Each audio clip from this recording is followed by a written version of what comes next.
Welcome, welcome, welcome, you guys. Welcome back to another episode of the Cameron Big Frank Show. I am your host, the Concerned Citizen, or you guys know me as Salida, right?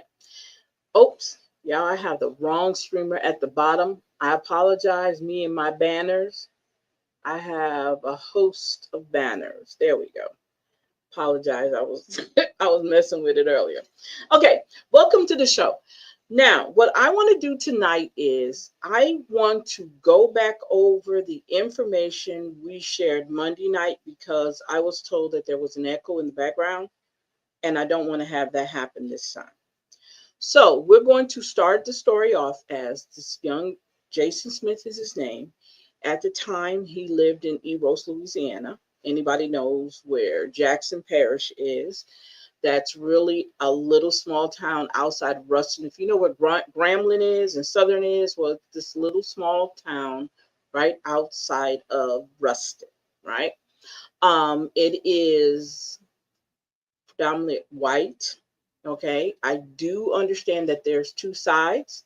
There's the black side and the white side. Maybe it's changed down through the years, but that's how it was described to me. At this time, and I'm going to read the story so you guys can hear it again, hopefully without the echo. Oh, you know what I forgot? I forgot to go over to the chat. I apologize, you guys. Let me put that in there. Okay. Okay. So I wanted to say, so 14-year-old young man, Jason Smith is his name.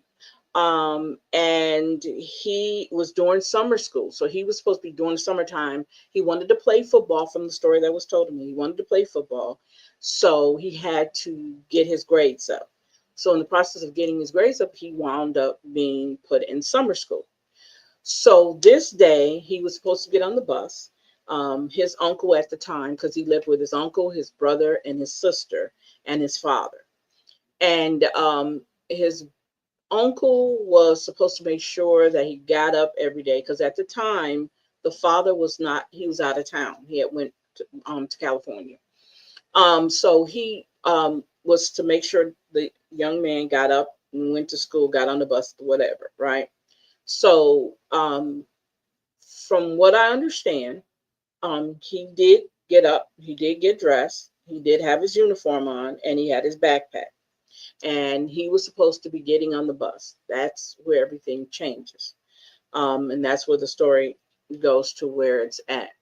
And we're going to go ahead and read from the information I got. Now, I have videos from YouTube. YouTube kind of dinged me the last time when I played the video because I actually had music. So the video that you will be seeing tonight will not have any music in it. And it also will show you in this video some of the stuff that I have on paper, but I don't have it on paper in the sense that, hold up.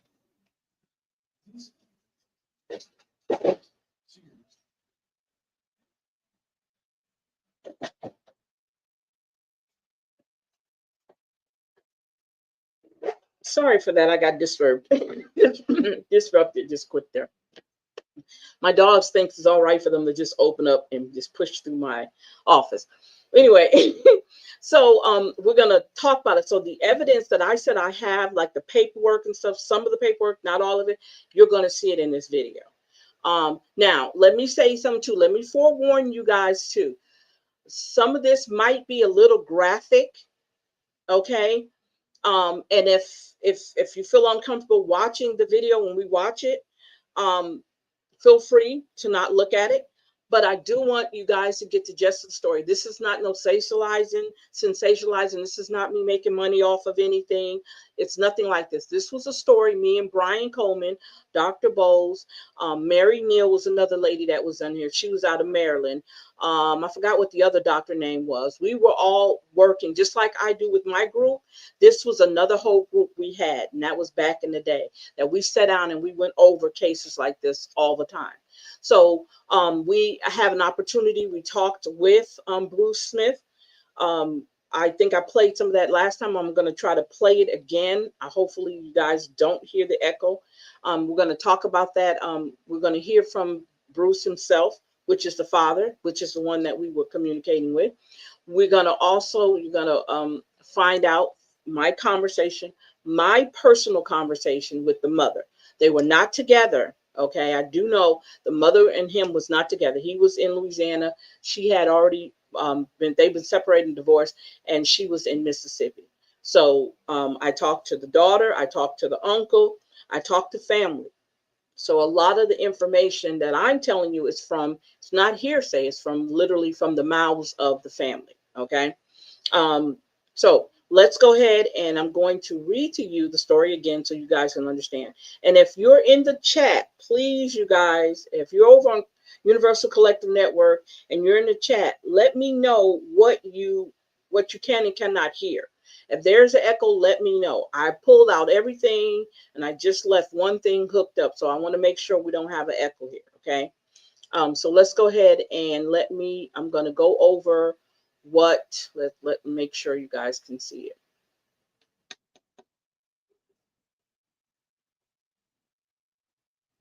I'm going to share the screen with you guys. Okay. So to tell you how old this is, you guys, I wrote this blog and I had totally forgot about it till I started going back and researching all the information I had that I can remember that I had. Well, I wrote this back in 2012. As a matter of fact, October 21st of 2012. He passed away June 11th. This is around the time that we found out this information. As of today, this is his 14th anniversary of him being gone. He would be 29 years old right now if he was still here. So we're going to talk about this. And it's a very good story. And I'm going to try to probably bring some more of the stories that we covered that we had a grasp and talked to the family and found out some things. Okay. So bear with me. Monday, June 6, 2011, Jason Smith, a 14-year-old African-American teen, was supposed to be on his way to school. What happened next would lead to his death. The following event, that took place would change the lives of everyone involved and leave some questions yet to be answered. Jason woke up that morning, got dressed in a pair of khakis, his leather Converse sneakers, a blue or white polo shirt, and his navy colored bubble jacket. Let us not forget his backpack. He spoke with his half slept or sleeping uncle, letting him know he was about to go to school. In a sleepy haze, his uncle nodded his head of approval and never realizing that he would not see Jason alive again. The bus was supposed to pick Jason up that morning, right in front of the house. We don't know how Jason wound up over on the other side of town at the Sutton and King's residence, 4 miles away from his neighborhood and 28 miles from Jonesboro Junior High, which that's where he was going. He was attending there, like I said, summer school, so that he could play football that year. He wanted to get his grades up so that he could play football. They were said that a phone call was made by Jason while he was over at the residence of Ronald King, who was 17, to a family friend, and on the voicemail message, Jason sounded frightened or nervous. This same family friend is supposed to have been the transportation Jason used to go to Sutton House. So obviously, Jason did not get on the bus, so he wound up going over to Clayton's house. The little boy name is Clayton Sutton. Wound up over at his house, right? Kids mischievous. They're going to do what they're going to do, um, unless you check behind them, right? Now, let's keep in mind also, Jason had a learning disability, okay? And some of his classes were special, what we consider um, special ed classes. So not all his classes were regular classes, okay? All we know was that Jason was stopped to get on. He was supposed to. I can't. Give me a second, y'all. I gotta have my glasses because I'm sitting here trying to look at this like I can see everything. My eyes done got cold, and I can't see like I used to. Let's see.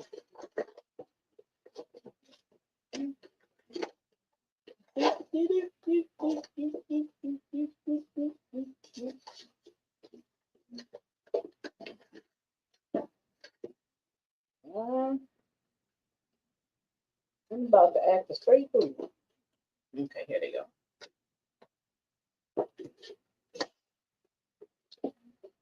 Okay.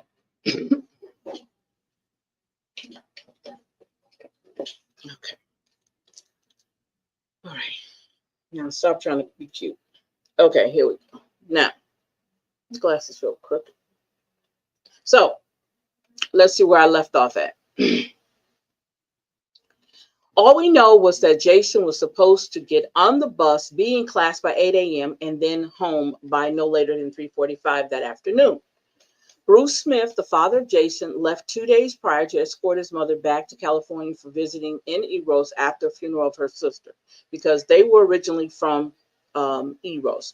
And I guess when she was younger, they all left, and she had her kids in California.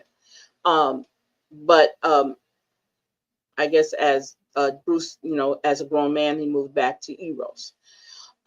There were strict instructions left by Bruce pertaining to Jason to Bruce's brother and Jason's older brother to watch out for Jason. Do not let Jason do anything he wasn't supposed to do. That evening of June 6th, Jason failed to return. So Jason's brother called his father to let him know that Jason hadn't made it in yet. Bruce, a little upset, told Jason's brother to go look for him. Around 7:30, Mr. Bruce received a phone call from his brother to confirm that he had found Jason, but Jason was not alive. They had just pulled Jason out of the water. After speaking with Jackson Parish Sheriff Department, leaving instructions not to touch his baby until he got there, Bruce left from California at 12 a.m.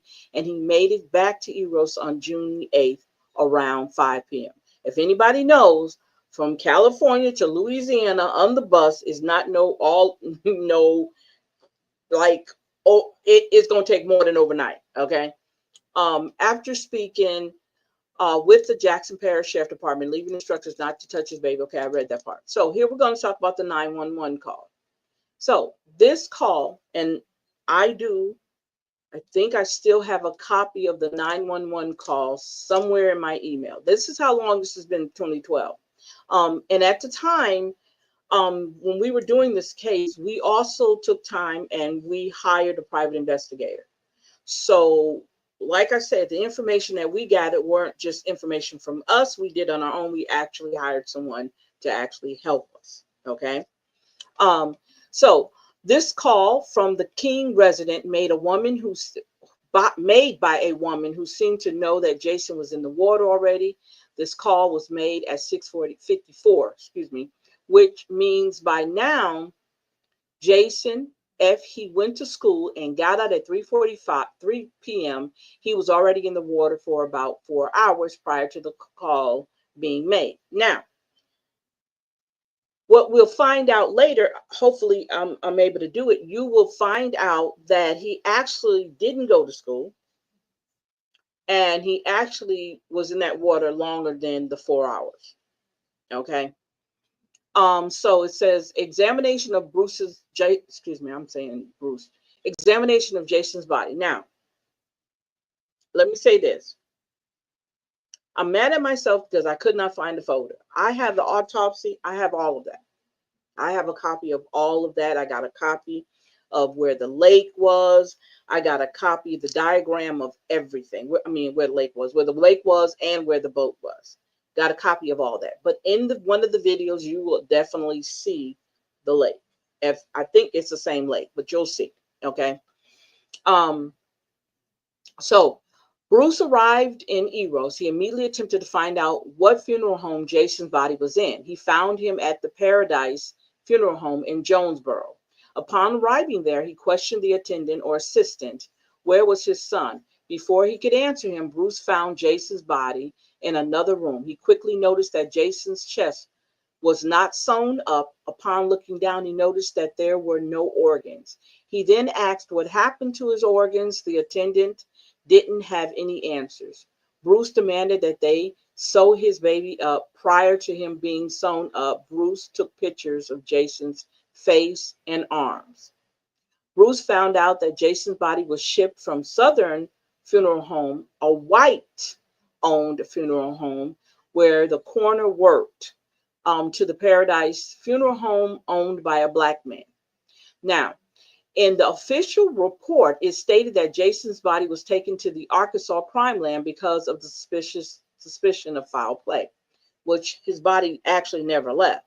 What happened was the pathologist, forensic pathologist, which I can't remember the man's name.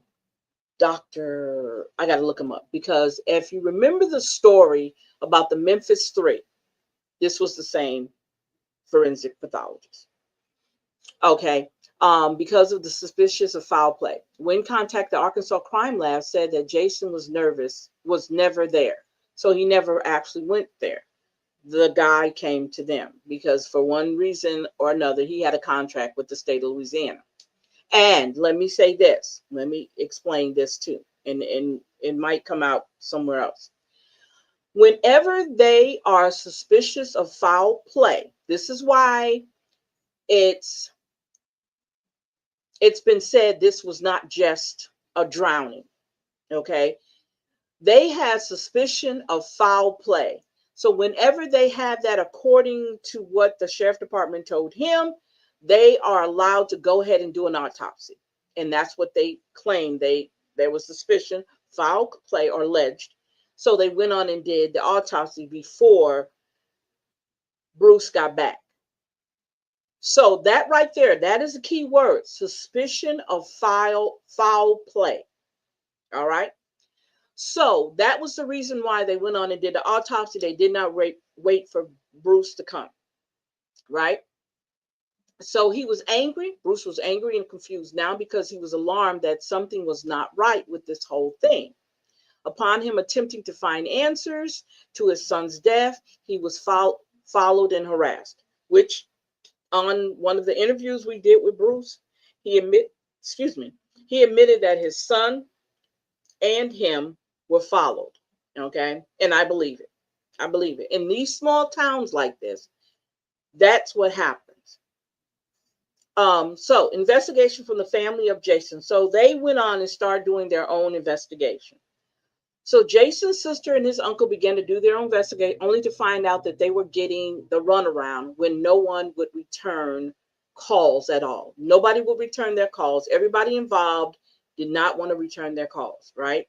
Also, the local news only had a blurb in the newspaper stating in Monroe. It said Monroe. He didn't even live in Monroe. There was a drowning, a young boy drowned. That's all they said. They didn't even give it no story, no nothing. That's all it said, right? I'm not making it. I actually saw it. Okay, so to find out that they were getting the runaround when no one would return the calls, they attempted to contact the school, which the school refused to tell them if Jason was even present that day. They discovered that one of the kids that were with Jason, Ronald King, who was 17 years old, had a Facebook page which could have had some evidence of what took place, right? Jason's sister showed this page, to the Louisiana wildlife fishery agent. A couple of days later, the page was changed. Why? Do you see a pattern of connections? So you want to ask, why did wildlife fishery be involved? And I asked that on my interview with Jason, because at the time, I did not know that anything involving a boat or water, any type of vast mass of water, wildlife and fishery always are going to be the ones to step in. And because a boat was found and a body was found, wildlife fishery came in and took over the case. They had to do all that type of work. So, as I was just saying, the sister showed this information to wildlife and fishery, and all of a sudden the page changed. Why? Was it necessary to change a page? I don't know. Were you hiding something? Could be. I don't know. So Bruce spoke with several other people that probably could have assisted him in getting the answers needed. One person in particular, which was Michael Poole, who was a friend of Ronald King. Bruce noticed that Michael was very precise with the information about the incident involving Jason. During the questioning, Michael Poole felt threatened and called the police. Jackson Parish Sheriff Department, who showed up and escorted Bruce away from the area. Now, we're going to also go over on YouTube, and there is a passage and there's a comment Michael Poole made about this incident. And he feels that he shouldn't have been involved, but he was right in the middle of it. So I don't know why he felt that he shouldn't have been involved. Okay. So, and you'll see why. So it said here now, Bruce left angry because he had a hunch that more did happen to his son. You see, Jason doesn't swim. He's scared of water. One of the deputies came to Bruce's house to discuss with him about the incident he had with Michael Poole. Now, let me tell you about this sheriff deputy. I don't know if he still works for them, if he left, whatever. But according to what Bruce told us, this sheriff deputy came to his house crying. Why would you come to the parents of a victim crying? He told the family that the people involved were bad news, and they did participate with the Ku Klux Klan.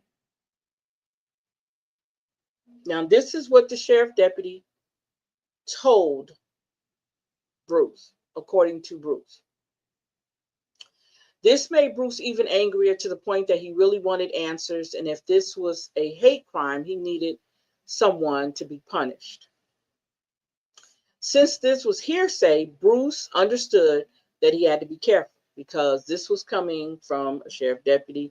Does not mean that it actually they were, but that was what was ran, was that these guys, this young man or his family, was with the Klan. Now, I do know about the King family, okay, because we had to do our research. I do know that his grandmother was well known in that area. She was over I think the election, commissioner of elections or something, okay, registered voters. I think that's what it was. And she was in that position for a long, long time. So she was held to a higher standard. That was the grandmother. You know, when we have bad seeds, we have bad seeds. Okay. Ronald King actually is a junior. If I'm not mistaken, he's a junior. His father is the son of the grandmother I was just talking about. I forgot what her first name was, but she is a King. And there's other kids. And I think what happened was she wound up raising him. I don't know how, but I think she wound up raising him. And he just wasn't a good kid. I'm just saying. So let's talk about the conflicting stories. And again, I'm going to, in one of the videos, you're going to see actually the report. And I'm going to slow it down so we can read some of it, because you're not going to see all of it, but you're going to be able to see some of it. By the time Jason was pulled out of the water, it was almost 8:45, dark and hot. The 911 was not called until 6:54, according to the transcript I have. And I have actually the recorded, I got to find it, recorded message. Okay. Keep in mind, Jason never returned home from school, so that it had to be about 3 p.m. The time school let out, right? The call came from the King residence where one of the boys involved lived, which was Ronald King. When the sheriff department made it to the scene, the father of the King boy was in the water searching for Jason's body. Why were you down there searching for which I think I think that was the grandfather and not the father. I think it was the grandfather was down there with Ronald King. Now, this is what I believe. I believe the grandfather knew he was in the water and he was perpetrating or pretending that he was helping. That's what I believe. Okay. The area was never closed off, so others had a chance to walk around what would have been maybe evidence or crime scene. They never taped it off, nothing, just pulled them out the water and that was it, right? The two white males that were involved had conflicting stories when given to the officials, which hopefully we'll be able to see that. It says 17-year-old stated that he was with Jason from 8 a.m. to 2 p.m. and that they were attempting to find a ride to the nearest swimming hole. And since they couldn't find a ride, they went to the pond that was behind the King house. They got in a boat and stated that they wound up in the middle of the pond when the boat took on water. Now, there was no oars found, no paddles found, no nothing. According to the people who owned the pond, the Heinsohn property, they didn't own a boat. And they even said, I don't know where that boat came from. Now, it's saying the boat took on water. So obviously the boat didn't have a plug in it. But again, we said earlier, Jason did not like water. And you ask why he doesn't like water? According to his mother, they were all at home. His cousins and him and more people were at the house. And his cousin accidentally drowned in the tub. So he was there. So he has a big phobia of water. So the story of trying to get a ride to Caney Lake, to the swimming hole, for a young man who does not like water, with a 17-year-old, what is a 14-year-old? What is a 17-year-old doing hanging out with a 14-year-old? First and foremost. Okay. Just keep that in mind.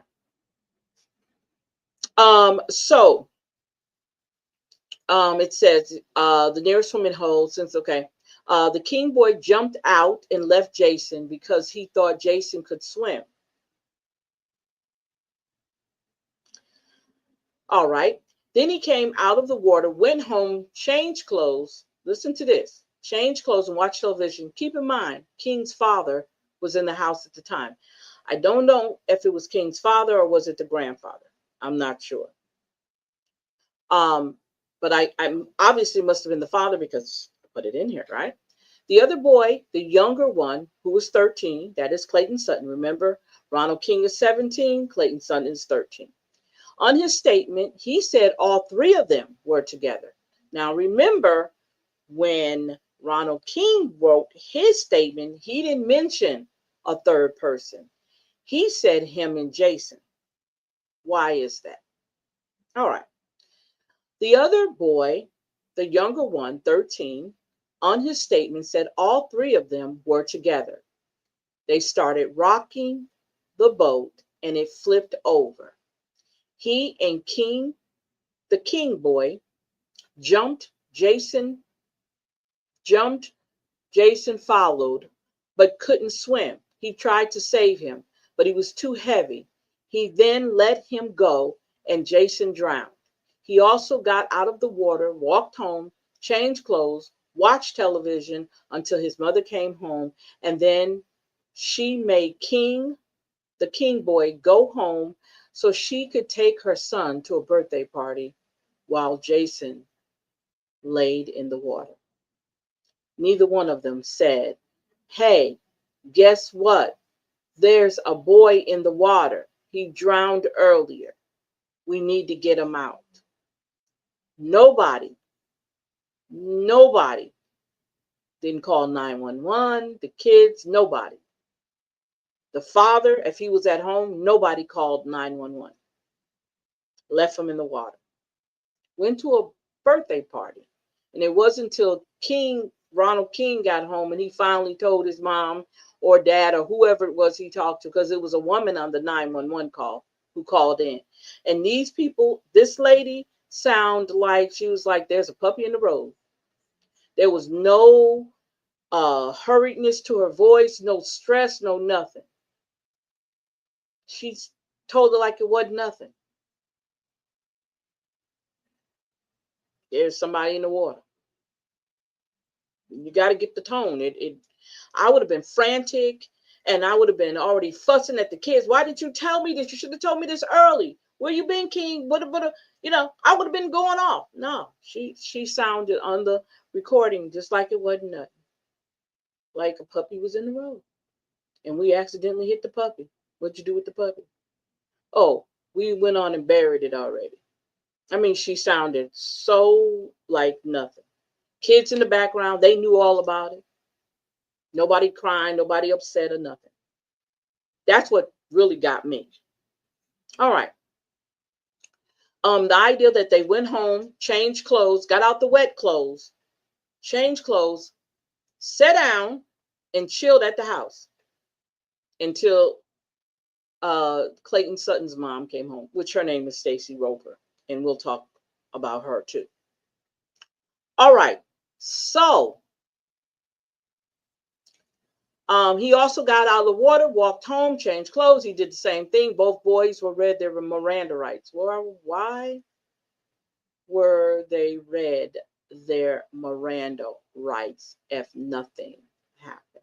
Is that part of the process for innocent people to be read their Miranda rights?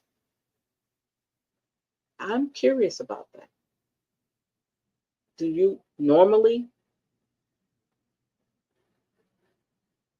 get your Miranda rights read to you if you're a witness to something? I've never heard of that before. Maybe, hey, maybe something new.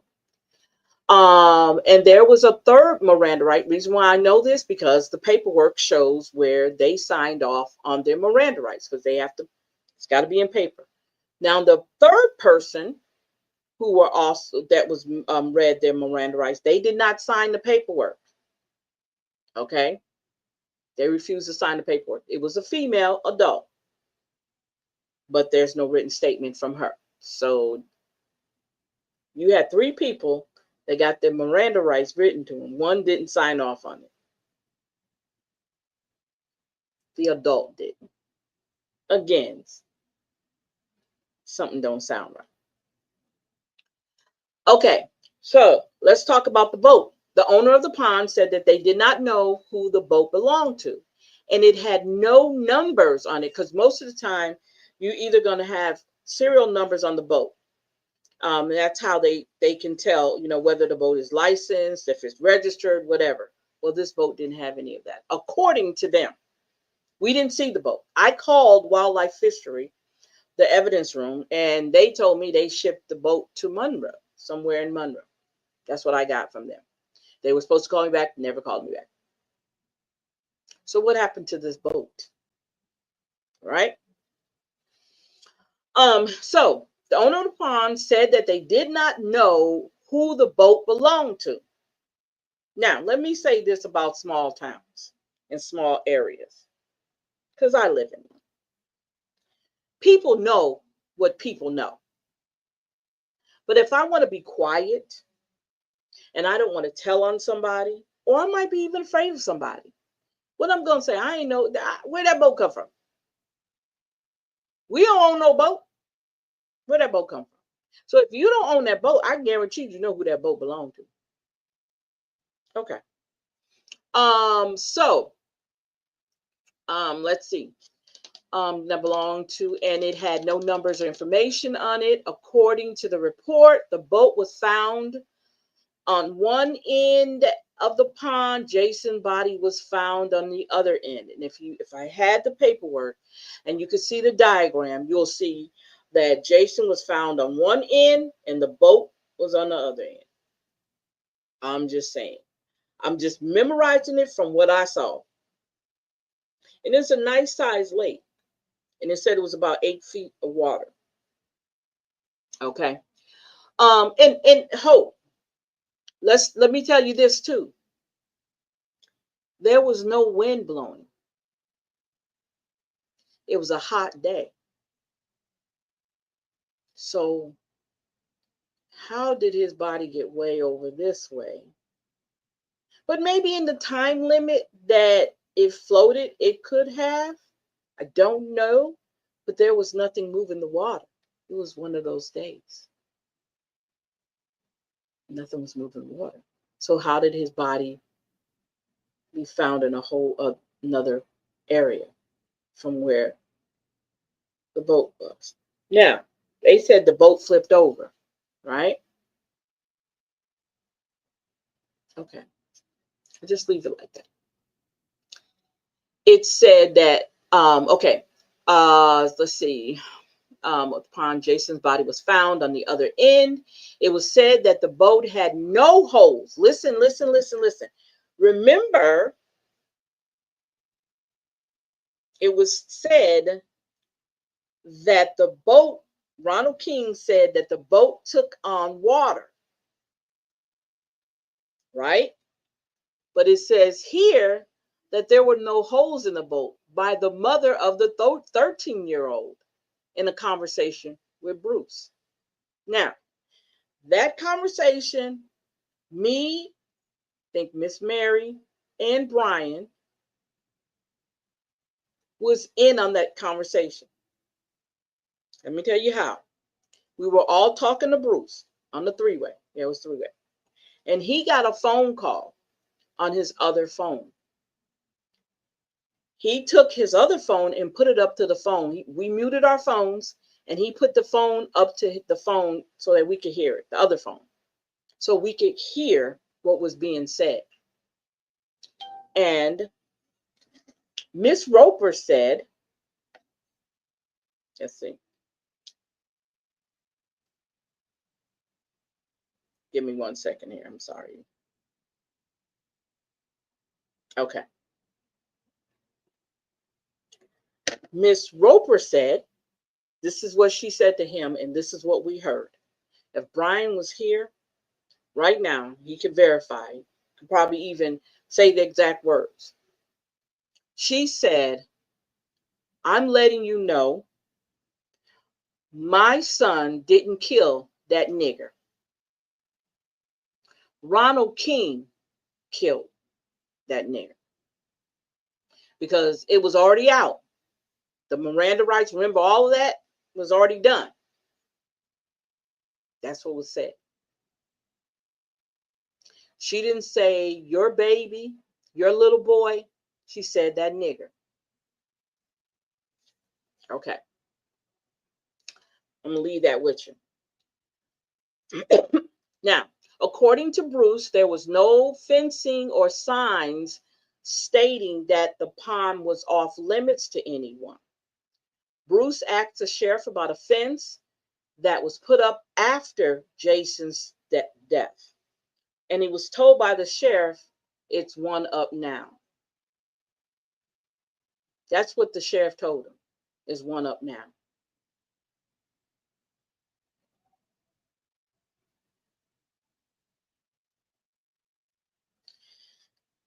There wouldn't be that's on somebody's property, first and foremost. So if it's on somebody's property, no one should have had access to that pond anyway. Down the street from us, in front of these people's house, they have a big pond. I know not to go on that person's property and go and mess in this pond. I know that because it's on his property, right? So Ronald King knew that family. So he knew he could go to that pond anytime he wanted to, because this is where the incident happened. It happened at Ronald King's house. So he had access to that pond, and I believe the family knew. The Heinsohn family, who the pond belonged to, knew that. I believe from the bottom of my heart that pond was not off limits. I believe that. Okay. Because why would he get in it if he was not welcome to get in it? Okay. So that's what the sheriff told Bruce. Well, it's up one now. It's over and done with. So what? You know, that nonchalant, not caring type of attitude they had. Okay. So who no longer lives in EROS? These are the people who no longer live in EROS. The two white males that were involved no longer are residents in EROS, I'm thinking. But I think Ronald King is there. I'm not for sure. I'm not for sure. Why would you leave if you didn't do anything wrong? Why did you leave? And I think, what's the name? I think Clayton Sutton left too. I do think, no, I got to look him up, but I don't think he came back either. I think they both left, like after this happened, they just packed up and left. So these are the questions that need answers. And this is from what Dr. Bowles said. Told you guys, we were definitely into this. Why was Jason partially clad when he was recovered? There was no shoes, no pants, jacket, no book bag accompanying his body. Jason's family never received none of the things that he had. Now, this is what was told by the uncle when they pulled him out the water. Jason had a wife beater t-shirt on, real big, huge wife beater t-shirt on, and he had some swim trunks on. And I don't think he had any socks, or I can't remember if he didn't have no socks on or not, but that's what he had on. Now, if he left in his khakis and his uniform, because that's his uniform, what happened? What happened to all his clothes?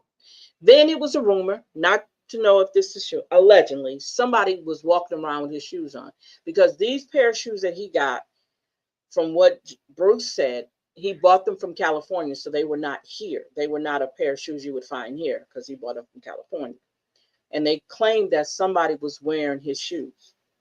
I don't know if that's true or not. Because he wasn't in his clothes, the original clothes he left the house in. Also, it says here, why was an autopsy performed so quickly, especially since the body had to be sent out of state to Arkansas to be autopsied? Remember, we already talked about that. Why did authorities not wait for the father? We already talked about what wildlife fishery does. And when they suspect foul play, they're going to automatically do that, right? Transporting Jason's body to Arkansas, where Jason's organs were they harvested rather than returned to Louisiana with the body. what happened on June 6, 2011, that involved Clayton Sutton, Ronald King Jr., and Jason Smith, that resulted in Jason Smith's death. Who made the sheriff said that they were suspicious circumstances, and as he stated to the father on the phone when the body was recovered. So this is actually what the sheriff told Bruce. That was the reason why they did the autopsy, because suspicion of foul play. Something happened. Okay. Let's see. What was the significance of the phone calls that was made by Jason to the uncle, presumably he made this call about 10 a.m. So if he was supposed to be in school at 8, he wasn't in school at 8. So why did he make a phone call to his uncle and then he turned around and made a phone call to his brother's girlfriend?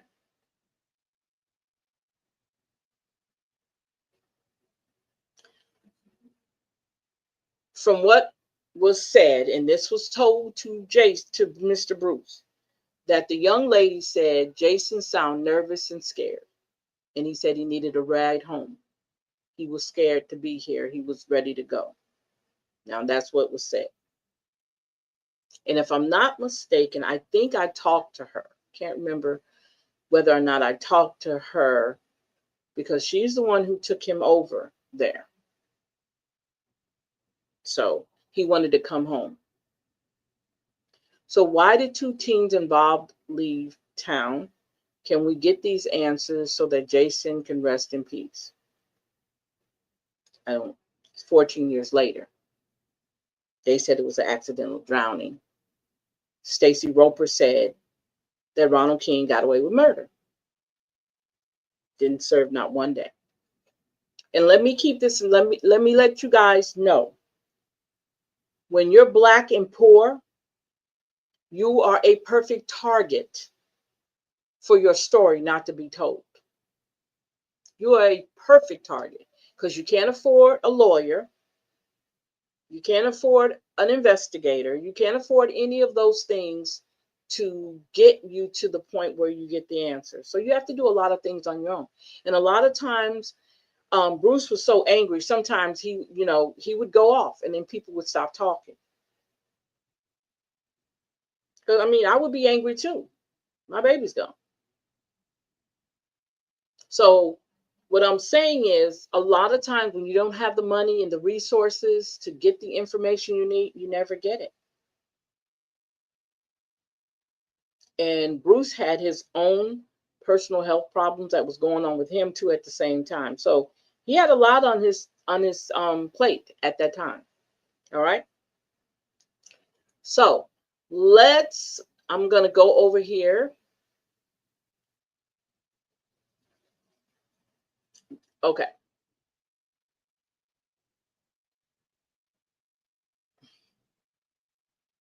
Oh, you know what? That's a good question, Nat. A very good question. That is a very good question. I wouldn't be surprised. But this family, from what they were saying, the grandmother was the good one. The rest of them was terrible. I'm just saying. I'm just saying. You know, when you have a lot of rebels in the family, that's what he was. Now, so we're going to get there. Now, I want to also I need to do this. I'm going to go I need to go over here real quick because I want to tell you, I want to share with you guys the Ronald King's comment. I need to share that with you. Let's go back over here. Let's see which one it is. Okay, this one. This is the one. Okay. So now you guys can't see it, so let me pull it up. Let me pull it up for you.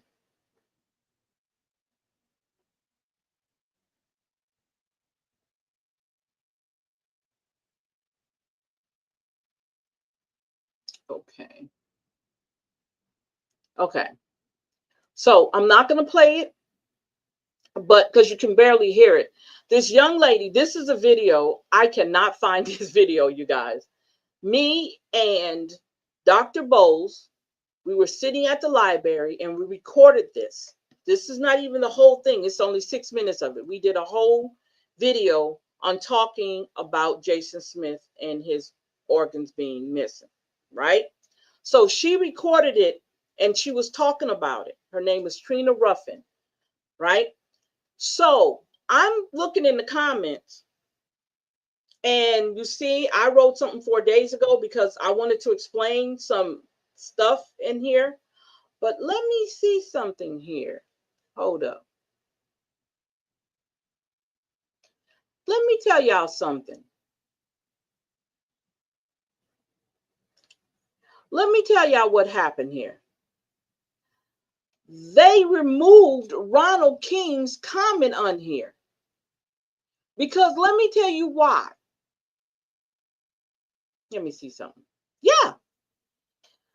Oh my God. But let me see something. Maybe that's not the one.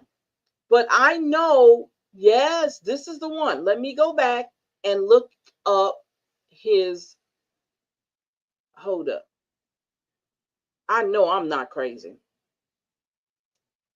Let's see if it's up under this one.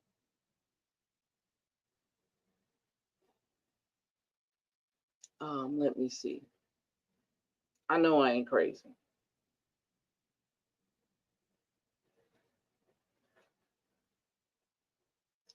Let me tell y'all something.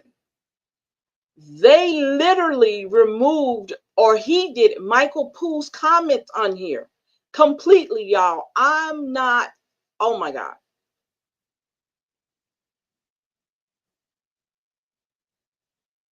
Okay, so somebody said, Takesha Brown said, if he did not do anything to harm Jason, why would he go home and relax for hours knowing Jason was in the pond dead? An innocent person would have gotten help, and don't mean 6 hours later, but right away. You can keep trying to make excuses for him and them, but you're wasting your time. We all know you're all racist there, and EROS is known for that. Now, okay, that's what it was. Miss Brown, you guys, okay, hold up. I want to make sure you guys can see this. Okay, y'all can see it. Okay, so let me go back and let me tell you, that's his auntie. That was one of his aunties, and I didn't know that. Okay, so she says, answer one question. Why was your father and brother in the pond, so-called looking for Jason 6 hours after Jason supposedly drowned? See, what you people don't understand is that the facts don't add up, or the evidence. Oh, and there is evidence. What? See? See? I don't have to make this up. That's one of the aunties.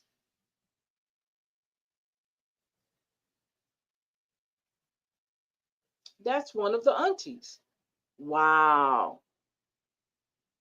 Wow.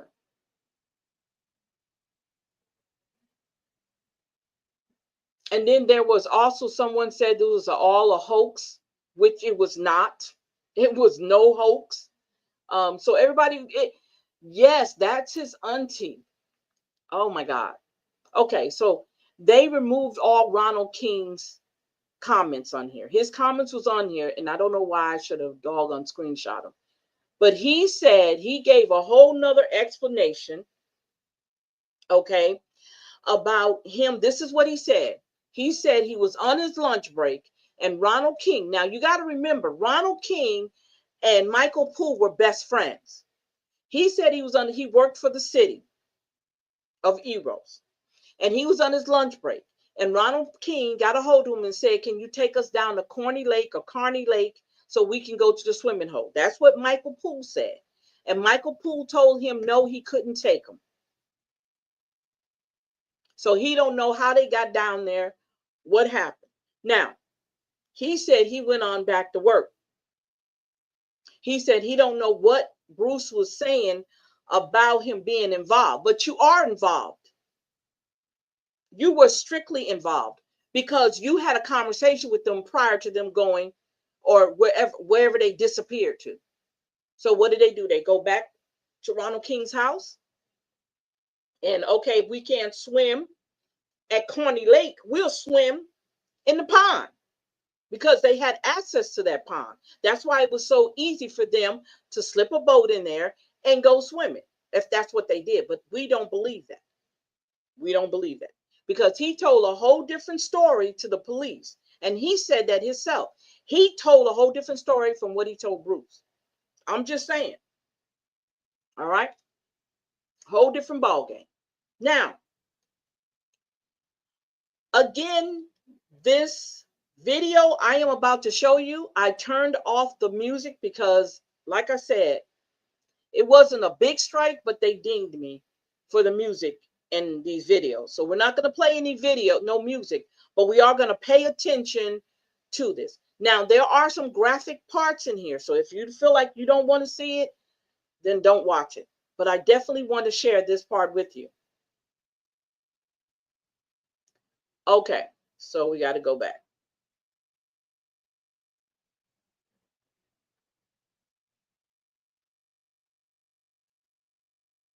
Now, at the time, the Black Panthers in California was working with Bruce. As you can see some of those pictures are Bruce. I'm not Bruce, I'm sorry, are pictures of Jason. See, there's his dad. And Brandy was the young lady who was working with him in California. And she was part of this group.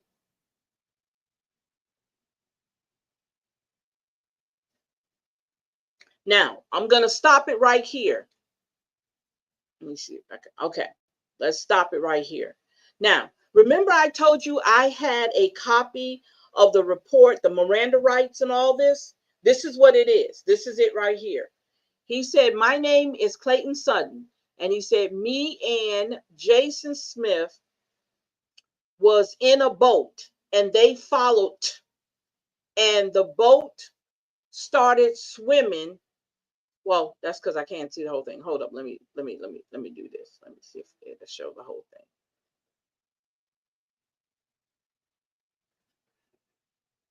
Okay. Followed and the boat flipped.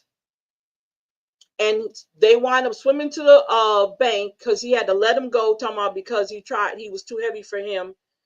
You can see this young man, 13 years old, and he can't even make a good sentence. Look. He said, we headed to the bank. He said he saw him go under. Now, this is not the original boat, but this is what the boat was supposed to look like. Now, he said Ronald told him not to tell. Let me go back a little bit.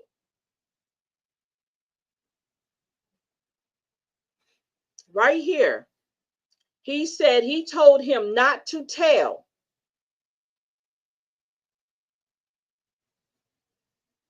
He told him not to tell that Jason was in the water. See? He said if we said it, they were going to pin it on us. Now, these are some of the pictures I wanted to say, to show, but that's not, it's going to be another picture that you guys are going to see. Okay.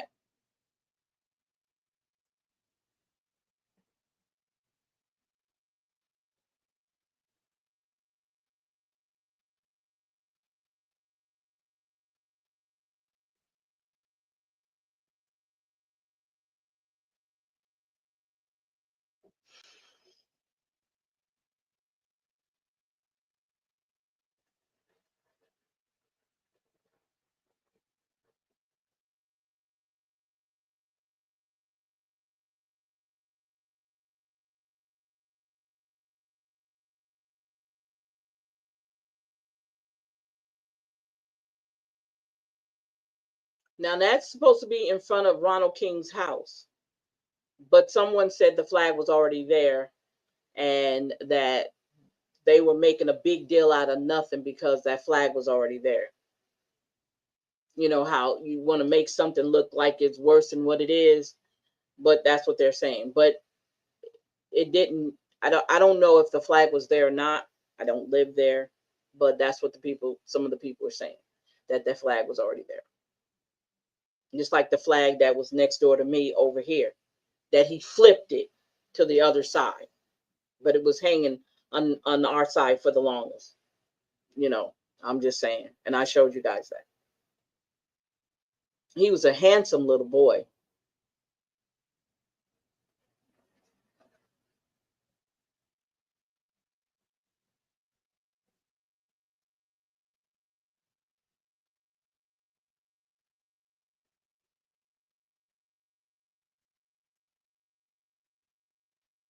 And he was a cute little baby.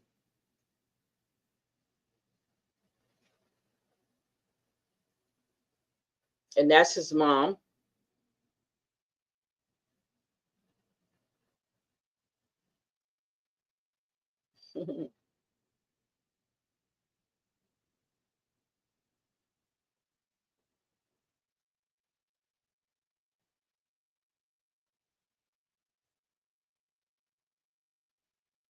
And I think he was doing that up close so you could see his nose and his eyes, and to show his nose. Now, this right here is a picture of him from the autopsy. I mean, after they when they brought him to the funeral home. As you can see, that white blanket over him. Look at his ears, where his ear is bleeding, where it was looked like it was blood on his ears. He looked like he had been in a fight and not just drowned.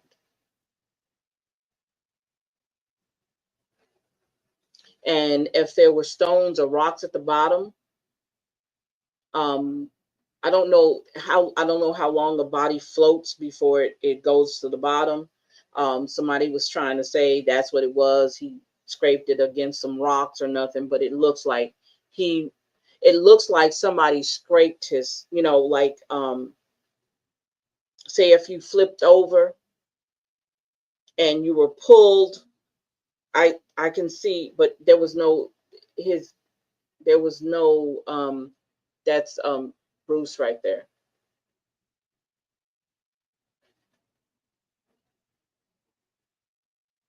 And the reason why I'm not turning up because there's music in there, and I don't want that to come up there. And you see, he played football. Oh yeah, and also the pictures on his arms shows also. I don't know if you guys can see it, but on his arms you can see where his arms have been scraped, like he had been struggling, like somebody was that bruised him up real bad. That's what he looked like.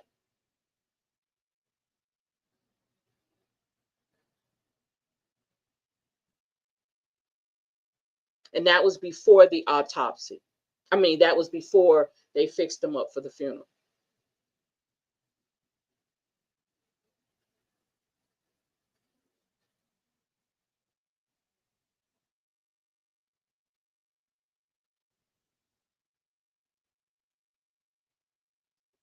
Okay, let's see.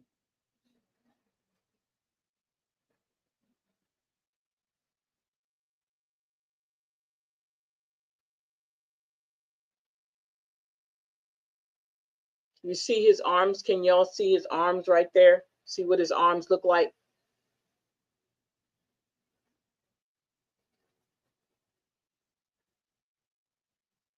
Let's see if there's anyone. Okay, that's Bruce at the radio station in California. I'm trying to make sure I'm not missing any more pictures. Okay. Okay. So, wow, you guys didn't even see that. So let me go back and show it to you again because I mess up like that guy does. Okay, so let's go out and I need to show it to y'all again. Okay, let me let you guys see it again because I missed. Let me see it. Okay, so we're going to go back to the beginning. I'm just a talking like y'all saw it.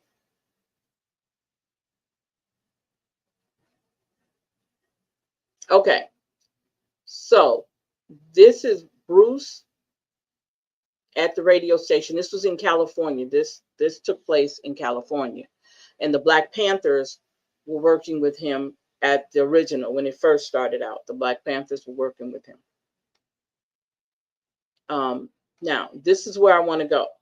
See, this is a copy of the Miranda rights and their statements, right? Um, and this is what Jason wrote. I'm sorry, not Jason. Sorry, Clayton Sutton wrote this. As you can see, his name's right here. My name is Clayton Sutton, and me and Jason Smith was in a boat, and it'll keep going. But this is a 13-year-old writing like this. This is a 13-year-old. Okay.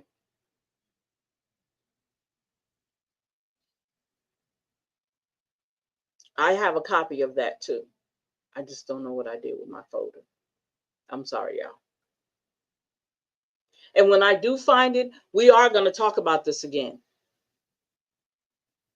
Now, this is what the boat symbol would look like, but it's not the original boat. Because I told you they had already, there's no pictures of what happened. You know how you take pictures? Now this is what got me was, and look, in that you'll see where he says Ronald King told him not to say nothing because if he did, they said it was going to pin it on us. Now look how he wrote pin. P-E-N. Oh my God. And again, Ronald King's statement is also, that's Clayton Sutton's statement, but Ronald King's statement is also in there. Okay. Boy, this story, y'all, and I said it to you guys before, I was obsessed with this story. I was so obsessed. I have a folder. I have notebooks with all the information that we gathered, we pulled up. I mean, just a lot. It takes a lot out of you when you're doing this. If you're doing it and you have a passion for it. It's not for everybody, but if you have a passion for it, you'll do the work. You'll do the research. I was thinking about a while back. I was thinking about actually redoing the story or bringing the story up or go back and do an update, like update. This is 14 years later. But I never did. I don't want to overwhelm myself with a lot of stuff I'm already doing. So that's why I didn't pursue it. I even was in the point of searching down to see where I could find Bruce. Because the very last time I talked to Bruce, where was I at? I think I was at Rapides General with either my auntie or my mom, and he called me out the blue. And that had to be, oh Lord, it had to be maybe about 4 or 5 years ago. If it's been that long, it's been about 4 or 5 years or more since the last time I talked to him. And he had moved back down here because he had left and went to California, but he moved back down here. And I guess I could look him up to see. And that's his mom. Like I told you guys earlier, I didn't know you guys weren't seeing it, but that's his mom. He was a cutie pie.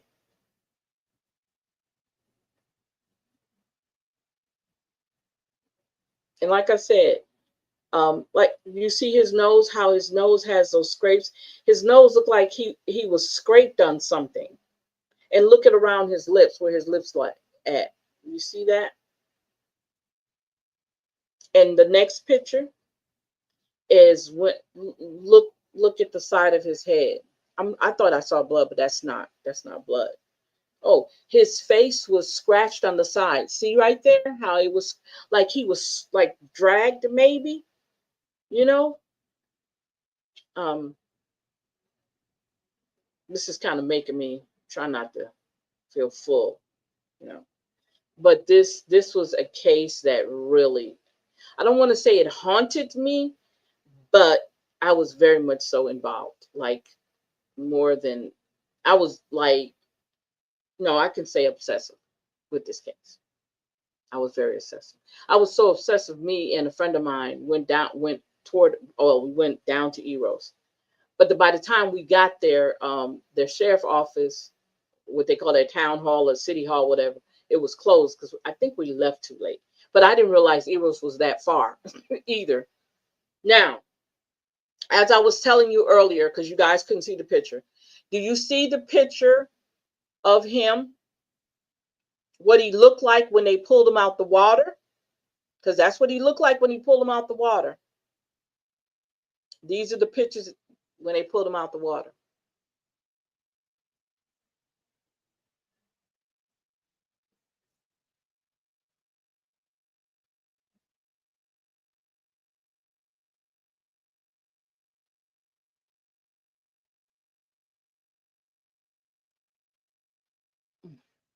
And the reason why I'm not playing it again, because it's got music to it, and I'm not doing it.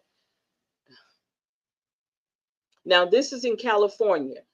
This again, like I said earlier, this was the Black Panthers in California, where he came from, where Bruce came from.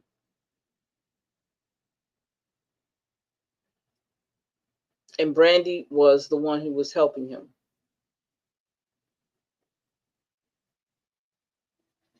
But that's so strange.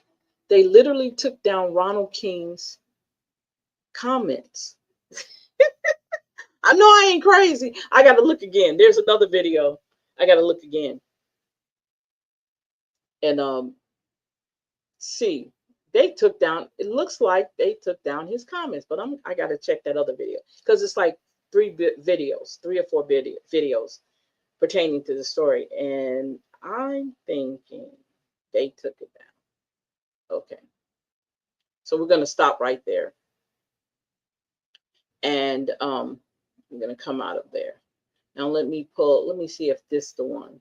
That's the one we just looked at. So let me go back and find another video to see if I can find it up under it. Let's see.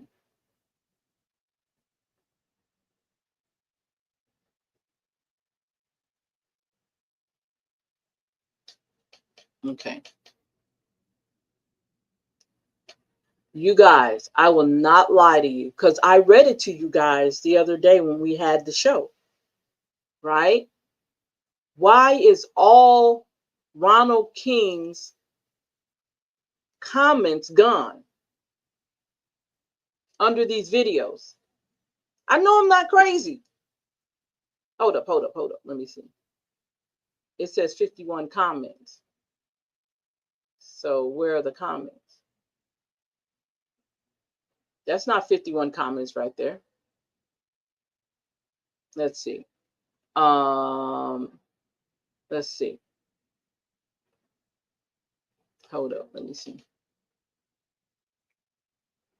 I'm gonna go back over there and see. Hold up. Okay, I think it's not. Okay. I'm sorry. I'm that's gonna drive me to respond to the guy. This is not a hoax. I wrote this 12 years ago. Wow. We have proof it's not. My co-host and myself have been working on the story since we have spoken to the father. As a matter of fact, I spoke to him today. So you can keep saying it's a hoax, but God knows the truth. We have nothing to do with this video because Mr. Bruce is no longer associated with this group. So he was not dealing with them. And again, that person was saying that it was a fraud, and it wasn't. And we already know it wasn't. He was just trying to push it away from, he didn't want us pursuing this whole thing because somebody did that. Somebody actually said that it was. So let me see. Let me go back over to the other video to see if they, let's see. Let's go down here and see if this is the one I was talking about.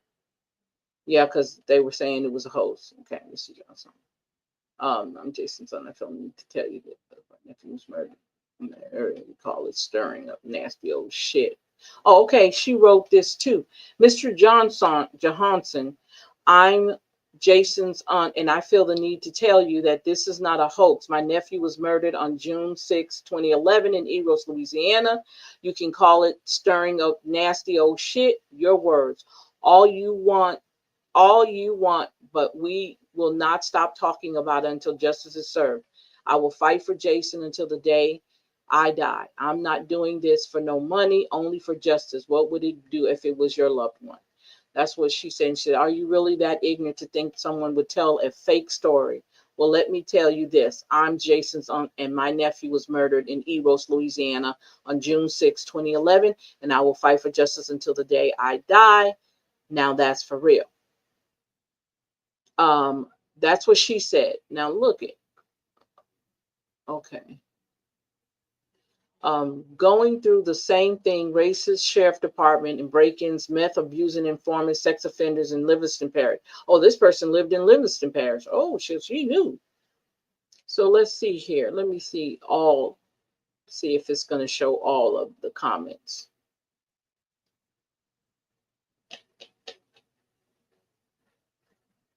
Okay, so somebody said, I think the 17-year-old had more to do with it. That's why kids should play with their own age group. Remember I told you at the time, Jason was 14 and Clayton was 13. What was a 17-year-old doing hanging around those kids? I remember when we went fishing when I was a kid, and the 18-year-old boy was hanging around me, and my brother at a back lake. The 18-year-old was sketchy and talking about sexual things. My dad yelled and told us to come to him. The 17-year-old knew Jason Smith was young and he preyed on him. That's what somebody said. Oh, wow. Okay, I'm trying to see if anybody else from that area said anything. I don't know anything about this, but Clayton Sutton can't write for shit. If this is the one that did it, what happened here? I don't understand, but I understand what the Black Panthers said. That shit is fucked up, but it doesn't always have to be black versus white. Not all white people are racist like this. Okay. Let's see, Miss Brown, I'm so sorry for your loss. I hope you and your family catch the monsters who did this. No justice is not being served. I lost my nephew to a hate crime. I will never stop fighting for Jason until the people responsible are brought to justice. The cover up is being uncovered. There's more silence. The people of Eros are talking. Wow. Tasha Brown, my heart goes out to you. Takesha, I'm sorry, please contact me. Someone wanted her to contact me. Okay. I have caught the medical examiner red-handed, and he did it to my mother. I have the evidence in court documents to prove he's a liar. I need you to reach out to me, please. We can get justice for Jason and Joan and everyone else. This monster did this too. Please call me, Takesha. Wow, I didn't see that one. See, you guys, you know how when you're doing the work and you're getting the information out there, there's other people who've actually been through this. Now, from what we were told, the forensic pathologist that did the Memphis 3 case, which was where those boys, they wind up getting out of prison. I can't remember who, was it DiCaprio or Brad Pitt? One of them pushed their story out and they wind up getting out of jail. But they took these boys and took them in the woods and killed them. And he was the same one who actually did the autopsy on Jason, from what was said. Okay. So let's see here. Mr. Young, okay, we read that already. I'm trying to make sure I'm not missing something. I read over the comments and find it heartbreaking that so many people want to call it a hoax. Jason's memory should burn bright, not be wiped out as a hoax. This event did happen, and sadly enough, most details are true. What was accomplished with this video is not the point. The story behind it is. The investigation was a joke, and any child deserves better than that. Only in the South is race even an issue. Now, it's weird that her name is Melissa. Is she? Because let me tell you something. The Melissa that lived next door to Ronald King that I told you You had an email on? Her name was Melissa too. Didn't have her last name or anything, but her name is Melissa too. So I'm wondering. Now, do you hear what she said? She said, sadly enough, most of these details are true. Why would she say that? Why would she say that? I'm just saying. I'm just saying. So someone said, you're lying. The reason I am so active on this subject and post on this hoax is I am from the area and Black and angry at this dude for being a fraud and destructive way, setting up nasty old shit to line his pockets. Now, this is somebody who's saying that it's a hoax. But like I said, people are going to say whatever they want to say to make it sound like this not true, unless he might be buddies with that person. Now, let me tell you, it's just a small town. You know how some of us are, right? So Stunner Shunna said, hoax, not at all. My nephew is dead, and his father is rich in Christ's kingdom. We are not a family who asks for anything, but only hope that this world will see that it has to end. What if this was your young family? So he was saying must be one of Bruce's brothers who's saying this. Oh, wow. So listen to this. You are a hoax. Melissa Davis said it better than anyone. That's her. I think that's her. People in EROS protects each other, but God sees all. In God's eyes, justice is being served. So, wow. This is not a hoax. I lived move away when I was young because of the racism. Now I live here to care for my father. This is a true story. This is Melissa. This is the chick. This is her. When I moved here, one of the boys responsible for this hate crime began breaking into my home. This is her. I went to the local police who pretended they never heard of the boy and began harassing me. We live in a day and age where these things should not happen. I'm embarrassed by my hometown. May God find mercy for them because I don't blame the father. Did you hear what she said? This is the young lady I told you that my PI talked to. And he sent her an email and she emailed him back. And she said she lived next door to him and he was harassing her, just like she said here. And she said this. She also said in that email that the evidence was never removed. She said at that time, she said the evidence is still there. I don't know what it was. She never explained what the evidence was, but she definitely said that. This is the one. Yeah, you can't make this stuff up. You can't make it up even if you wanted to. You can't make it up. That's how you, and look, these videos can definitely they will show you the truth. Okay? So let me go back over here one more time and see if I missed something. Um, let's see.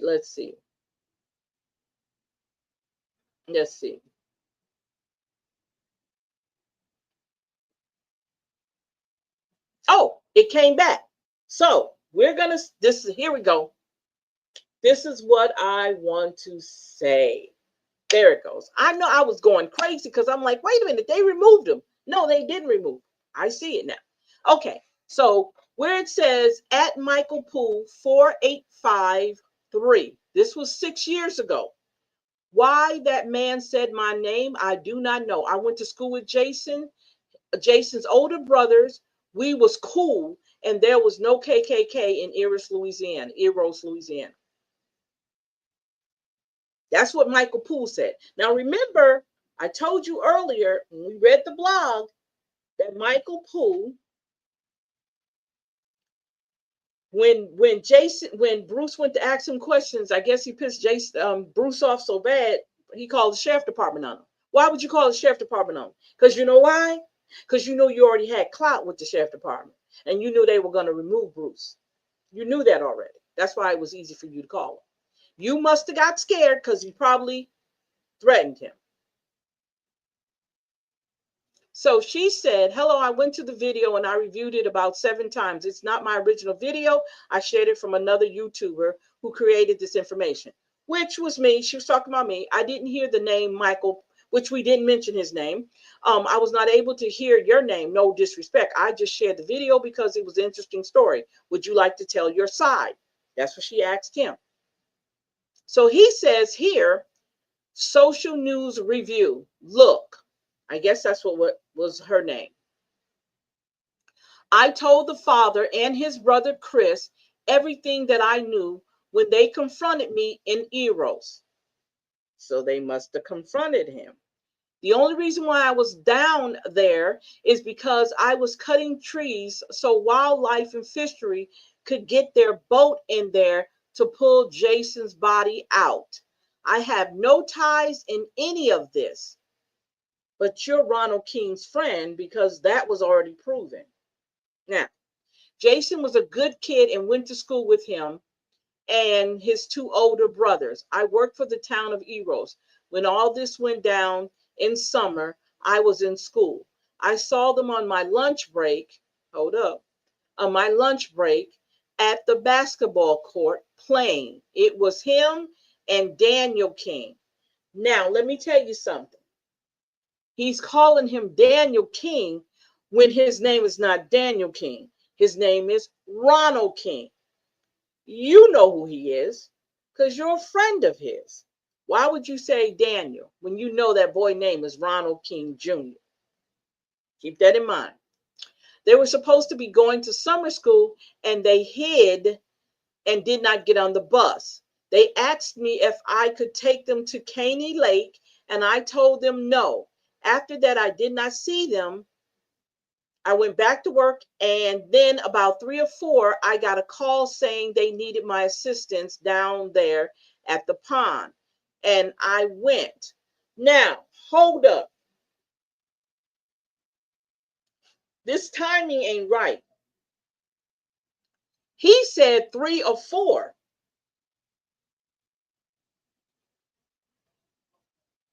Because maybe the story was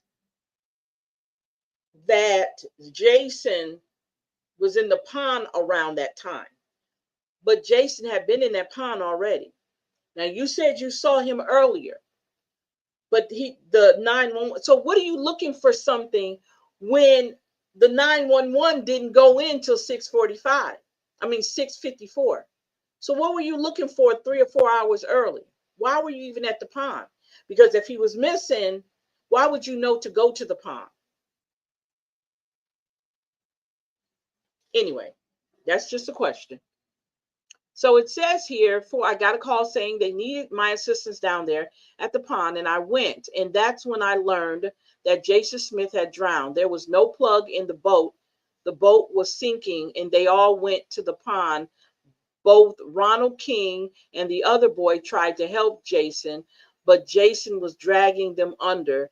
Now, why they waited so long to say anything is probably because they was scared to death.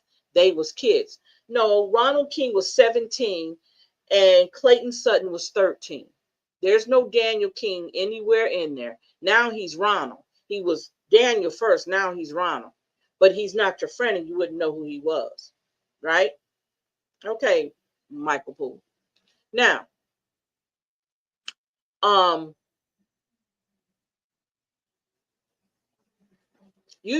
I told you earlier that the question was asked, was there any holes in the boat? I told you guys that it said, when I wrote that blog, I was writing from the information I had. There was no holes in that boat, but he says there was holes in the boat. Now, if you had nothing to do with this, why you know all this information? Why you know all this information? Because what is secondhand information? Or could it be that you witnessed what happened? Okay, we'll leave it there. But that's all I know. I gave my statement to the cops. I was never read any rights because I was not in this. I volunteered to tell them what I knew. That's what he said.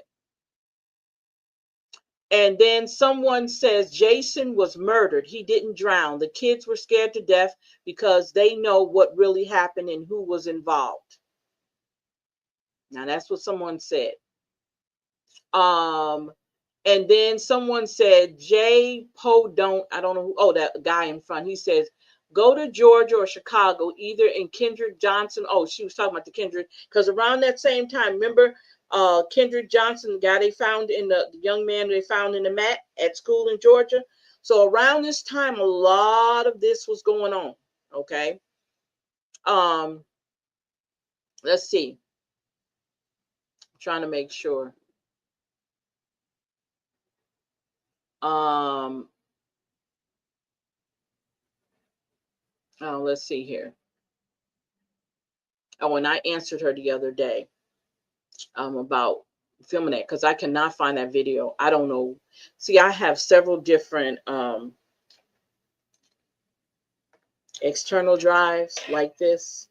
I have a big one with 8 terabytes on it now. I have this one, and I had one prior to this one. So I do not know where that video is. And those videos are back then. That was in 2012. So just imagine where that video might be. And when I pulled it off of YouTube, YouTube don't carry, they don't keep those videos. But no, I don't know what happened to it. So that was the comment I was looking for, you guys. That was what I was looking for. So let's go back over here. Oh, you guys y'all didn't see anything I said, did y'all? Y'all didn't see nothing I said. Okay, let me go back. I'm gonna show it to y'all. I'm like Tavares now. I'm acting like Tavares now. So let me go over here. I apologize. So let me stop the screen and let me go back over here. And I'm gonna show you. Let's see. Nope. I'm gonna show you right here. Here are the comments I was telling you about. I was just talking about, this is some of the comments on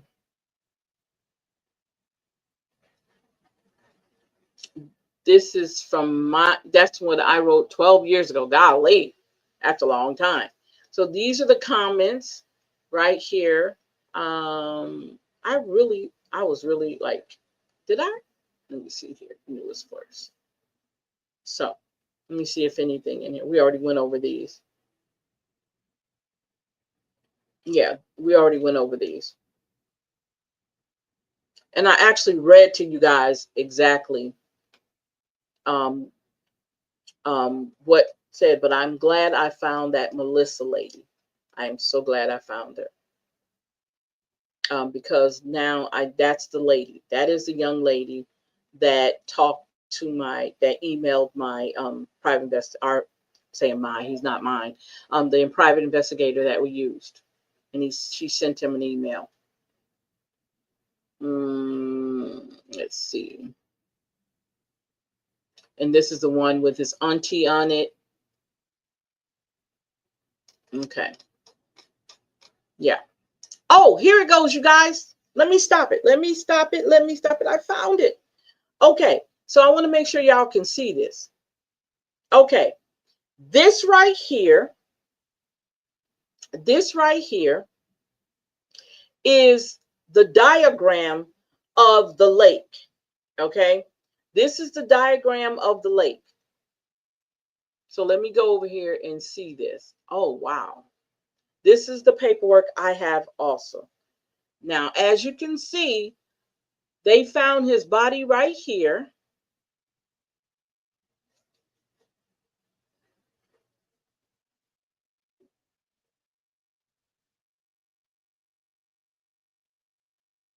And the boat was way over there. They weren't even in the same spot.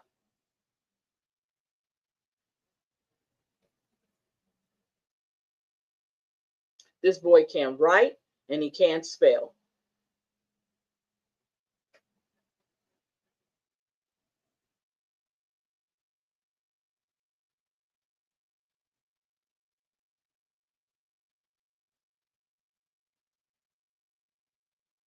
So instead of them, like I said before, they didn't call 911. What they did was they went home, changed clothes, and well, me and Jason Smith was 8. Now, this is a 17-year-old, 8 at my house at 8 o'clock until 2 o'clock. Okay, this is Ronald King's statement. He wanted to go swimming, and he told me that he could swim.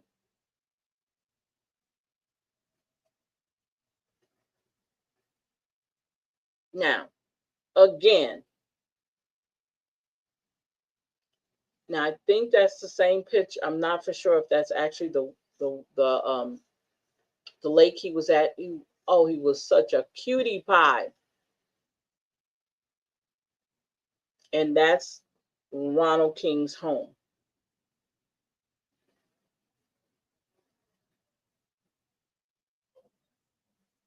Let's see here.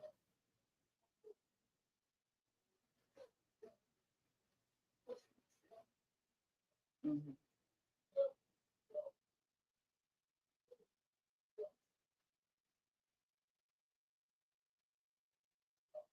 So, let's see.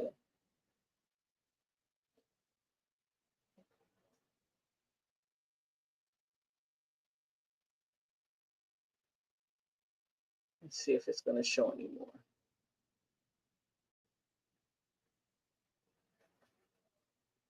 Okay.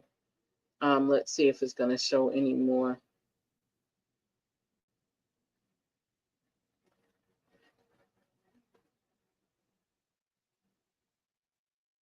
Okay.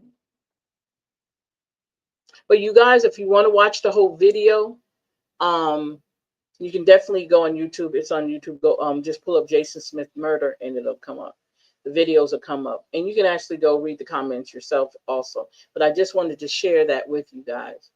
I think this is the area. Yeah, this is where the lake is down this way. Let's see.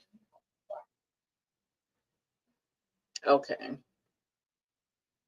So, yeah. So you can always go back to YouTube and watch this video.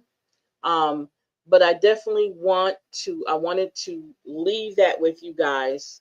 So, like I said before, I didn't make this story up. This was actually something that really happened. Um, like I said earlier, we actually went down there. A friend of mine drove down there, and it is an eerie place. The name EROS is not just a name; it's really an eerie place. I thought we was driving forever, because I had never been in that area. I've been down to Grambling and Southern area, but I'd never been in that area, and it's not far from Jonesboro. Now, that's a whole nother story. Now, we did Jonesboro too. Okay, we did Jonesboro too. The mayor there. We were in support of the mayor there. Um, which was very interesting too. That was a whole nother ball game, but it was very interesting. I'll tell you that. So I just wanted to, okay, let me make sure I'm telling you guys everything that I know. I told you about the 911 call. I told you about what Stacy Roper said. Oh, I know what I want to do. I want to pull them up in Facebook. Let's see. Hold up here. Let me see if I can find. Let's see if I can find these people. Oh, okay. Let's see if I can find them. Because I was going to say, man, wow. Let's see.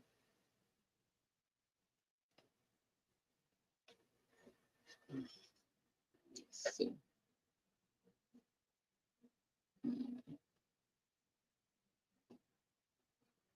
Let's see here.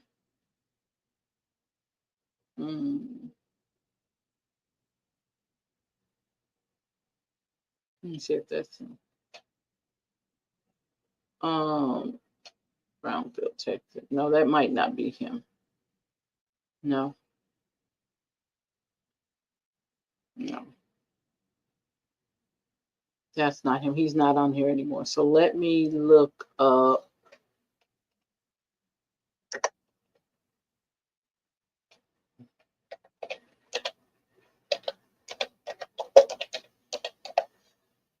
Okay. Okay, so let's see here.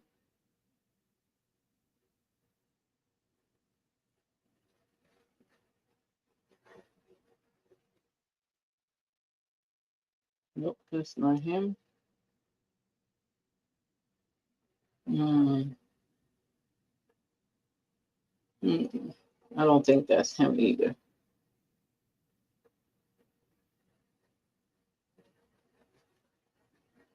Okay. I don't know if that's him or not. I couldn't tell you, but let me see something else. Because at one time I did find Clayton on here.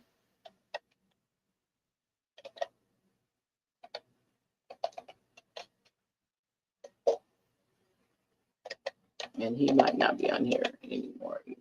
Let's see. Okay, here we go. Okay. Let's see here. I think this is him right here. This is him. Okay. So let me come over here and I'm gonna show you guys Clayton.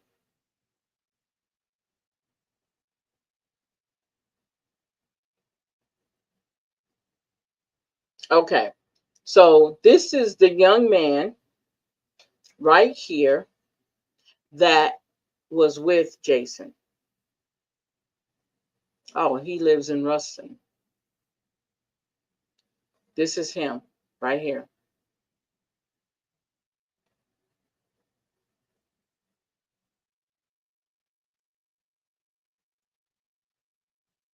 That's him right there. Okay.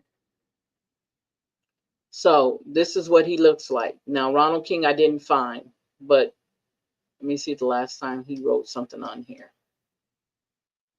January the 18th was the last time he wrote something on here. But this is Clayton.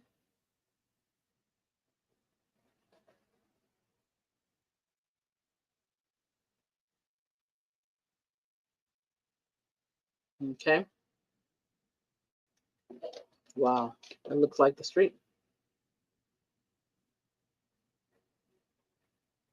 Okay. So that's what Clayton looks like. I knew I would find him, but I didn't find Ronald. But that's who Clayton is. Okay. So, you know what? And that I wouldn't be surprised if it was. I wouldn't be surprised at all. At all. Not at all. If he's related to him. I wouldn't. Well, okay, you guys. I wanted to share that story with you. And again, I would probably love to contact the family and see how they're doing 14 years later. And I would love to talk to Bruce and see how's everything's going with him. It would be very interesting to see how he's feeling now, and did they get any further on this case than what we did or what anybody did after we did. But it was just so much going on then after that. We lost Brian. It was just like a lot of things on. I think my husband got sick. My mom got sick. It was a lot going on for us. So we were dealing with a lot back then because Brian passed away. I'm trying to think when Brian passed away. Can't remember what year he passed away in. So it's like a lot. We were doing so much. Me and him, like just like with my group, our group we got. We were the same way. We were all over. We are doing a lot of things. Trying to help, and that's what we know how to do. I mean, it's in our blood. When you have a passion for something, When you have a passion, I know I keep looking over here. I don't know why, because my camera's not over here. When you have a passion for something, nothing else matters. I'm just saying, nothing else matters. And that's what you become obsessive with, wanting to make sure you're doing the right thing and you want to help people. That helping people can catch you at the craziest time. Okay. Oh, let me look up before we go, I want to look up that pathologist from Arkansas. Forensic. I don't know if he's still alive or not because he was old back then.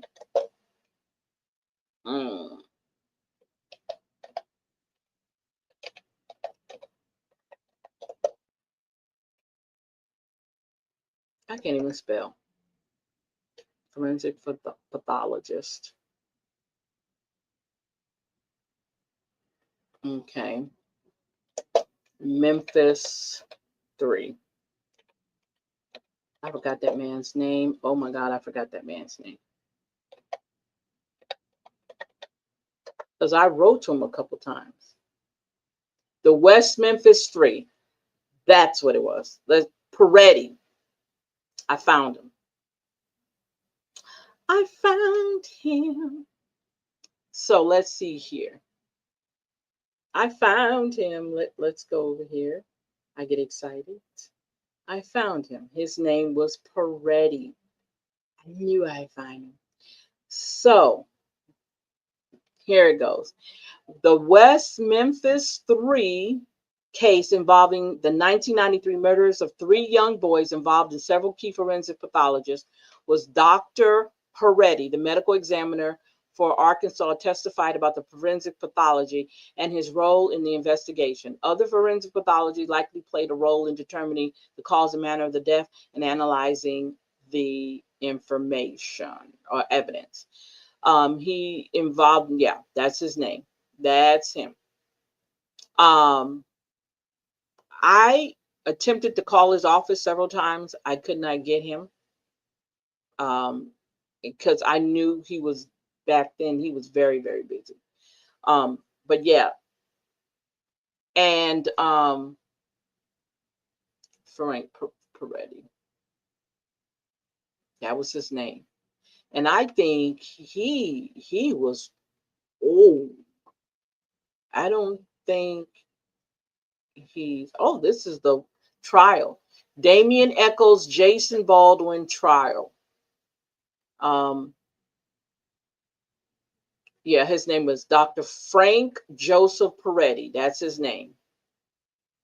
And when they said that he went to Arkansas, no, he did not go to Arkansas. Obviously, he came here. Okay. And it was said, now this came from Mr. Bruce. He said that Peretti told him that he did what the sheriff department told him to do and claim it an accidental drowning. If I'm not mistaken, that's how they closed. And we even talked to the DA, and I forgot about that part. We actually talked to the DA. I tried to set up a meeting with the DA, and he kept giving me a runaround and kept saying that the case was closed and they weren't going to open it no more. That's what was told. Y'all, when I said I was obsessed with this case, I was obsessed. And we were talking to everybody. We were doing everything, anything we could do to get this to get them to answer us. Yeah, we did do that. We did do that. So I want to say thank you guys for hanging out with me here tonight on a Friday night. It is already 10:50. I hope this information helped you guys. I hope I was able to help you as much as I can with getting this information. Remember, I told you guys I was upset because I didn't realize I had an echo in here. Thank you, Nat, for hanging out with me tonight for a moment. And I guess nobody else wanted to hear my story, but they can always go back and watch it. It's no big deal. But yeah, so I shall return again. I'm going to go ahead and let you guys have a great evening. Thank you so much for hanging out with us. You guys enjoy the rest of your weekend. Oh, I'm going to say this. Hold on.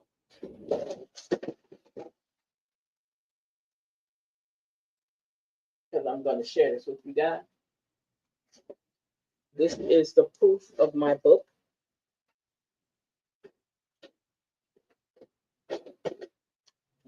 Let me do this. Okay. So, my proof of my book. This is the proof of my book. You see this band around it. It's not for sale. And I'm going through it. Now you can see I'm going through it. But anyway, I'm going through the book right now. Okay. And this is a damn good book. Not because I wrote it, because I don't believe it came from me. Man, this is some deep stuff. So I'm going to share some stuff with y'all since you know I love to read. So right now, because I was going through it, I'm on this part right now. I'm on page 50 of this book already. And I'm finishing up because I have to get it back in to make sure that once I finish proofing it, that I get all this information to them. So I said here that the American dream was supposed to be a promise, a guarantee that if you worked hard enough, you could achieve prosperity, security, and success. It was about freedom, choice, and the ability to craft your own future. But for so many, that dream has become an illusion, twisted by systemic inequality, corporate greed, and historical injustices that have left many behind. But there's a quiet revolution happening in spaces where this dream has failed. It's happening in grassroots movements and community organizing, and the cultural shift that are redefining success. People are no longer waiting for the system to offer them opportunity. They're creating new systems, new structures, and new dreams that are more inclusive, more just, and more attainable for all. This isn't dismantling of the American dream. It's a reinvention of it, a reinvention that asks, not how can I succeed, but how can we succeed together? That is, you guys, I'm sorry. I don't know what I don't know my book. But that is an excerpt out of my book on that's chapter 6, Rebuilding the Dream, A New Vision for America. So this book will be on Amazon on June 16th, which is a Monday, next Monday, Monday after next. Okay, it will be on the shelves of Amazon. So if you want a copy of it, you can get a copy of it, and you can pre-order now from Kindle. You can get a copy on Kindle right now. I think no. Pre-order it. You can put your pre-order in for the Kindle version, and then you can also order this, the paperback. And if you want a signed copy, you can order directly from me. All right. So as soon as I finish with my proofing and send it back in, it will be ready. So I got a deadline. So I got to finish it up so that everything looks good and crisp for you guys. But yes, my book is here. I am just so happy. Yeah, this is not my first book. You know that, right? This is the first time I wrote a book, something like this. Most of my books are motivational, coaching, and all that stuff, right? But yeah. So we're gonna be talking about this book a little bit more. And it looks funky because I've been messing with it. I've been all over the place with it because I want to make sure I got everything right. Now, also I want to tell y'all tomorrow night on our Vita One channel, which is going to be on here, and it's going to be on my YouTube. I will showcase some of our V1 collection, clothing, my swimwear for sure. I got some new ones in, so I'm definitely going to be sharing that with you. You're going to be able to go to our website, and if you want to order from there, or you can just, when we do the showcase, tell me what you want. They're going to be numbered so you'll know, and you'll be able to pay for it from there. So I'm giving that opportunity to anybody who actually wants to get a copy. I'm sorry, get a copy, get the clothing, because I have everything right here. So I can mail everything from here. It's not a problem. So I'm excited about that tomorrow. I'm going to put the announcement out that I'm going to be doing it over here for you guys. So look forward to hanging out with me tomorrow evening. I think I'm going to have it for about 7 o'clock so you guys can see some of the pieces that I have. I'm excited, you guys. I am excited because I have a lot I got to do at the same time. And let me tell you something. Live your dream. Do whatever it is that you want to do it. I don't know why I keep looking over here. I think because at one time my camera was over there, but my camera's right in front of me. I apologize. I'm looking all over. Sorry. Anyway, like I said, so tomorrow at 7 o'clock, I'm going to be doing a live showcase of some of my pieces so you guys can see them. If you want to order right then and there, just let me know. It's going to have numbers on it, so you're going to know which number you want. Okay, so I have small, medium, extra large, and 2X large. And I think I got it large. You'll see. And we're definitely going to be sharing all that information with you guys. You want to order, you're going to be able to order either, you can order through our website, or you can order from me through PayPal, or you can order through Cash App. Either way it goes, I will get it out to you. I do not have a problem with getting products to people, and I hope you like them. All right. So I shall see you guys later. Thank you for hanging out with me. I said that earlier, and I kept yam, yam, yam, yam. Okay. And some more stuff to show you too. It's not over. Look, it's not over to the what? And I ain't sung yet. I can't sing. I'm a fat lady, but I ain't singing. That's how they say it. It's not over till the fat lady sings. I'm not singing. Not right now. No. So I shall see you guys later. Enjoy your weekend. See you tomorrow night, hanging out here with us again tomorrow. Bye-bye.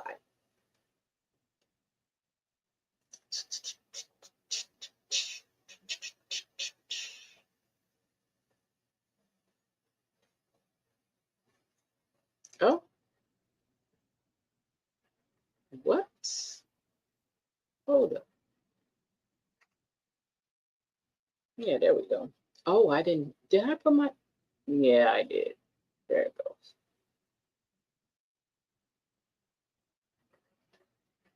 Okay.